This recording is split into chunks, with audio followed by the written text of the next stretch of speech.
Assalamualaikum warahmatullahi wabarakatuh. Halo Sobat Tekno dimanapun Anda berada. Selamat datang di channel Dikri Tekno Info, channel yang membahas edukasi, teknologi, dan informasi. Bersama saya, Dikri Nur Cahya. Selamat menyaksikan, selamat menyimak, dan semangat belajar. Halo Sobat Tekno dimanapun Anda berada. Pada kesempatan kali ini kita akan membahas materi yang berjudul Sistem Komputer. Sistem komputer ini ada di bab 4 buku mata pelajaran Informatika SMA kelas 10. Dan buku ini diterbitkan oleh Kementerian Pendidikan, Kebudayaan, Riset dan Teknologi Republik Indonesia. Jadi, yang akan kita bahas dalam materi sistem komputer ini bersumber dari buku paket Informatika terbitan Kementerian Pendidikan. Berikut ini kalian akan lebih memahami salah satu fungsi dari sistem operasi dengan menjalankan tugas scheduler atau penjadwalan yang mirip dengan tugas-tugas manusia menangani pekerjaan. Ya, kita semua sering mendengar istilah multitasking. Nah, apa itu multitasking? Kita akan membahasnya dan mudah-mudahan penjelasannya mudah agar bisa dipelajari oleh Anda semua dengan baik dan benar. Multitasking. Kita tentu pernah melakukan multitasking, yaitu mengerjakan beberapa pekerjaan sekaligus. Misalnya sambil merajut, nonton TV, bahkan sesekali melihat handphone, menengok handphone ya. Atau misal menyapu sambil mendengarkan musik, bahkan kadang ikut bernyanyi. Manusia mempunyai kemampuan multitasking. Multitasking yang tidak dikendalikan dengan baik belum tentu menambah efisiensi dan hasilnya pun belum tentu baik. Misalnya, belajar sambil menonton sepak bola dapat memecah perhatian sehingga kalian tidak belajar dengan baik. Belajarnya tidak fokus tentunya jika multitaskingnya seperti ini. Nah, selanjutnya bahwa sebuah komputer yang sedang melakukan multitasking, misalnya saat penggunanya sedang menjalankan aplikasi pengolah kata, aplikasi pengolah lembar kerja, aplikasi presentasi, dan aplikasi Paint untuk menggambar. Misalnya seperti itu, ini dilakukan bersama-sama. Sistem operasi dapat melakukan multitasking dengan menjalankan algoritma round robin atau disingkat RR. Sebenarnya ada banyak penjelasan mengenai algoritma yang lain selain round robin.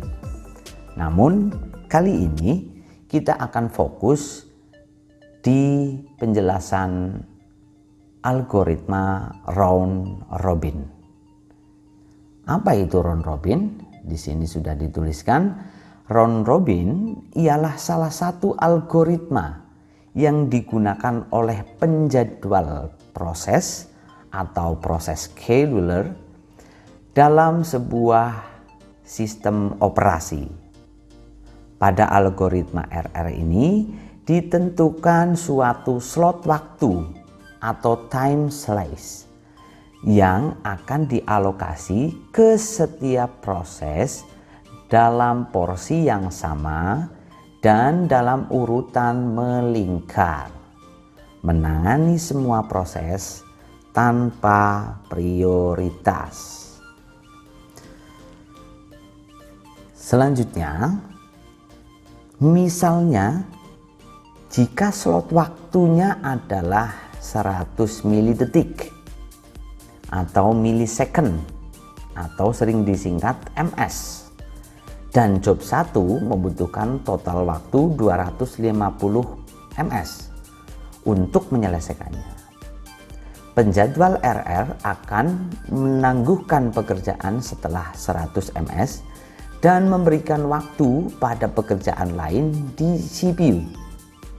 Setelah pekerjaan lain memiliki bagian yang sama, yaitu masing-masing 100 ms, job 1 akan mendapatkan alokasi waktu CPU lain dan siklus akan berulang. Proses ini berlanjut hingga pekerjaan selesai dan tidak membutuhkan waktu lagi di CPU. Misalnya seperti ini. Job 1 membutuhkan waktu 250 ms untuk dapat diselesaikan. Dengan slotnya adalah 100 milisecond atau 100 ms. Alokasi pertama adalah 100 ms. Alokasi kedua adalah 100 ms. Alokasi ketiga adalah 100 ms. Tetapi job 1 selesai dan diakhiri dan ada lebihan 50 ms.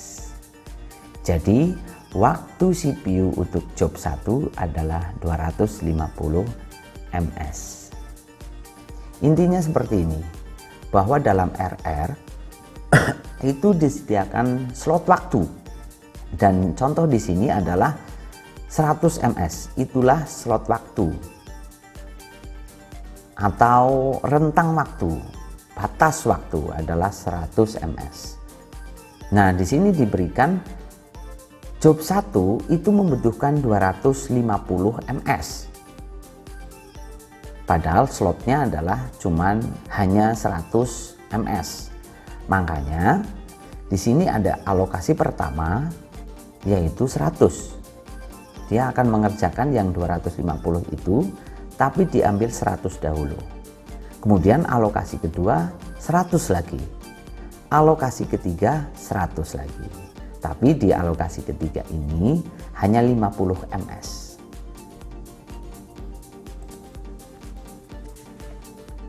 Nah, ada dua pendekatan algoritma untuk menyelesaikan RR scheduler ini.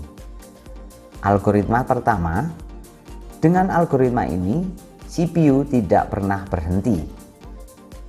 Yang pertama, selama periode 1 slot waktu atau kuantum, jika ada job selesai, hapus dari antrian, ambil berikutnya. Di akhir 1 kuantum, antrikan kembali, ambil giliran berikutnya. Itu algoritma pertama. Nanti Anda semua akan lebih paham di slide selanjutnya. Oke, selanjutnya adalah algoritma kedua. Selama periode 1 kuantum, jika ada job selesai, hapus antrian, tunggu sampai akhir kuantum. Yang kedua, di akhir suatu kuantum, antrian kembali, ambil giliran berikutnya. Nah, Sobat Tekno, yang membedakan dari algoritma pertama dan algoritma kedua adalah di sini, ditunggu sampai akhir kuantum. Atau kalau di sini ambil berikutnya. Itulah bedanya. Selanjutnya, Anda akan lebih paham dengan melihat simulasi penjadwalan proses ini. Bisa Anda cermati di buku paket informatika SMA kelas 10 di halaman 78.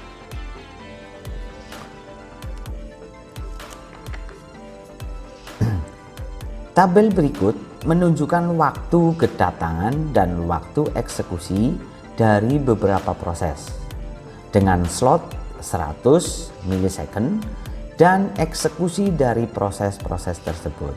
Nah, misalnya Sobat Tekno diberikan waktu kedatangan dan eksekusi proses dengan kuantum 100 milisecond seperti ini. Tabel di kolom pertama itu ada proses, di kolom kedua ada waktu kedatangan, di kolom ketiga ada eksekusinya, waktu eksekusi. Misalnya ada P0, waktu kedatangannya adalah 0 dan waktu eksekusinya adalah 250. Ada proses P1, waktu kedatangannya adalah 50. Waktu eksekusinya 170. Di P2 ini waktu kedatangannya 120. Waktu eksekusinya 70. Dalam milisecond ya, dalam milidetik. Proses ketiga dan seterusnya sampai proses terakhir. Di sini ada P5, waktu kedatangannya 350. Waktu eksekusinya dalam milisecond ada 50. Sehingga total waktu eksekusinya adalah 770. Nah, untuk dapat memahami proses itu, proses RR-nya, kita bisa lihat di tabel simulasi penjadwalan proses. Di sini juga ada deskripsi kejadian. Bisa Anda lihat di halaman 78. Mari kita simak bersama-sama, mudah-mudahan mudah dipahami ya. Oke, kita lihat di waktu 0, waktu kedatangan 0, prosesnya disebut sebagai P0, maka waktu kedatangan ini P0-nya di sini, antriannya di sini, dan penjelasannya, kejadiannya di sini. P0 datang langsung diproses ya, karena saat ini itu antriannya hanya ada P0, maka dia langsung diproses. Kemudian di waktu 50 itu datang P1, maka P1 diletakkan di setelah P0. Penjelasannya di sini. P1 datang masuk antrian. Nah, ini gambarnya di sini. P0 ini kan sedang diproses ya. P1 datang di waktu 50, dia akan masuk ke antrian. Nah, selanjutnya di waktu 100, ingat bahwa kuantumnya atau slot waktunya adalah 100 milisecond, 100 milidetik. Sehingga di 100 ini P0-nya akan berhenti atau diantrikan. Sama seperti penjelasan yang sebelumnya, bahwa dalam kurun waktu tertentu atau slot waktu itu prosesnya akan diantrikan kembali. Sehingga di tabel ini di waktu 100 P0-nya akan diantrikan, sedangkan P1 yang baru datang di waktu 50 itu diproses. Penjelasannya lurus ini, penjelasannya ada di sini. P1 diproses, P0 diantrikan kembali. Nah, selanjutnya ada P2 datang seperti ini nih. P2 datang di milisecond 120. Nih, digambarkan seperti ini. 120. Di sana P2 baru datang, sehingga dimasukkan dalam antrian yang belakang ini. Karena sebelumnya ada antrian P0 dan sedang diproses P1-nya. Keterangannya ada di sini. P2 datang masuk antrian. Ini ya. Makanya P1-nya ada di depan karena P1 itu sebenarnya masih diproses karena waktunya adalah 170. Sedangkan dia P1-nya itu diawali dari ini. Nah, 100 ini. 100 ini ke 120 itu baru 20. Padahal waktu eksekusinya itu adalah 170. Ya, ini digambarkan seperti ini. P1 di 100, P1 di 120 dan P1 170. 100 ke 70 ini baru 70 waktunya ya. Padahal P1 waktu eksekusi yang diperlukan adalah 170. Sehingga ini nyicil ya, nyicil baru 70. Kenapa nyicil?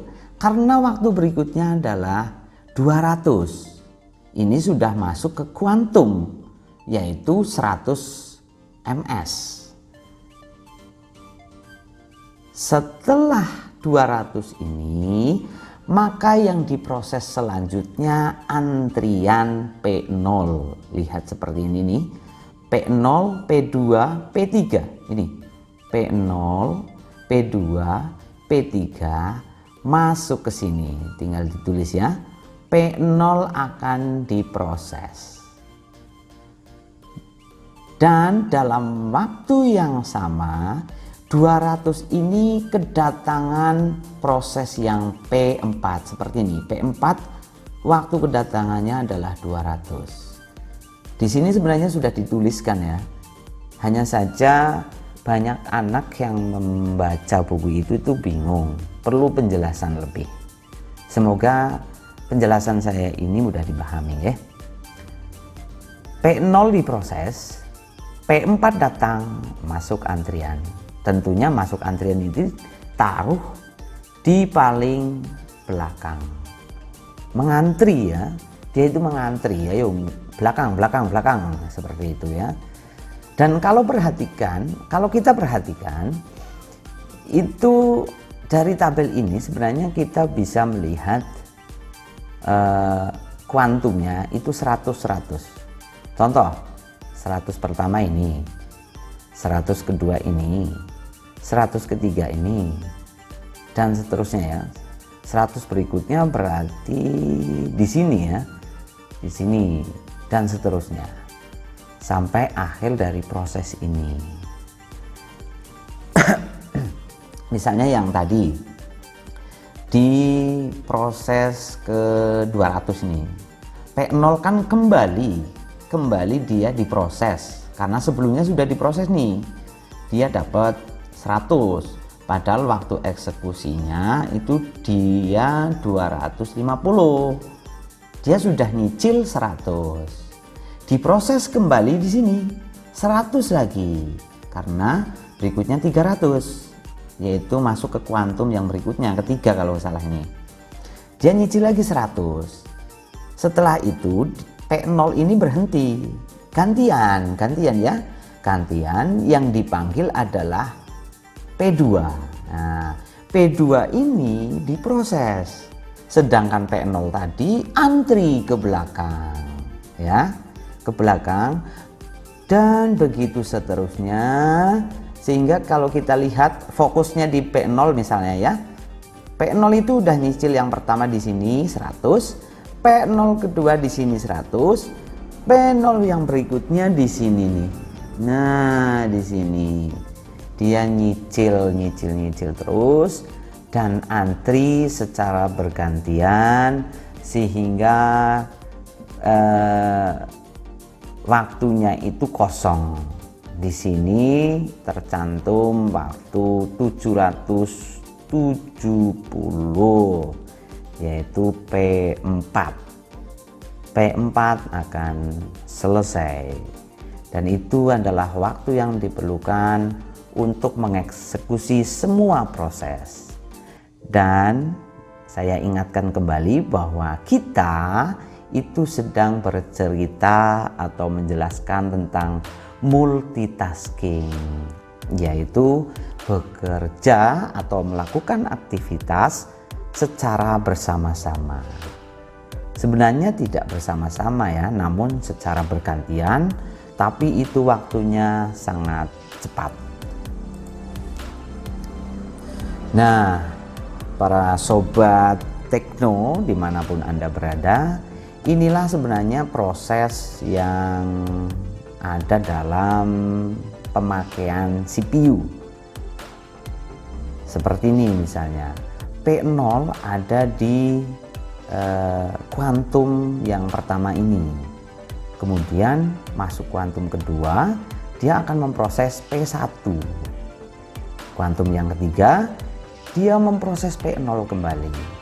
Kuantum yang keempat, dia akan memproses P2.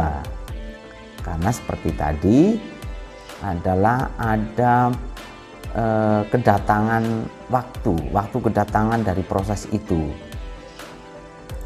Nah, ini bisa digambarkan seperti ini sampai waktu yang 770, yaitu proses keempat. Selanjutnya, perancang sistem dapat mengatur kuantum yang optimal jika perilaku pekerjaan yang harus ditangani oleh komputer diketahui. Ini membutuhkan berpikir komputasional, ya, seperti pada pembahasan bab 2 dalam buku informatika ini. Pada komputer personal, hal ini tidak penting. Namun dalam sebuah sistem komputer mainframe atau sistem komputasi dengan banyak mesin yang melayani banyak pengguna dengan karakteristik masing-masing, mengoptimasi pelaksanaan pekerjaan menjadi sangat penting. Ya, bayangkan sajalah, komputer mainframe itu akan melayani banyak klien. Dan kalau banyak klien itu multitaskingnya tentunya bisa kita bayangkan banyaknya seperti apa. Dan itu akan menjadi pekerjaan yang sangat penting.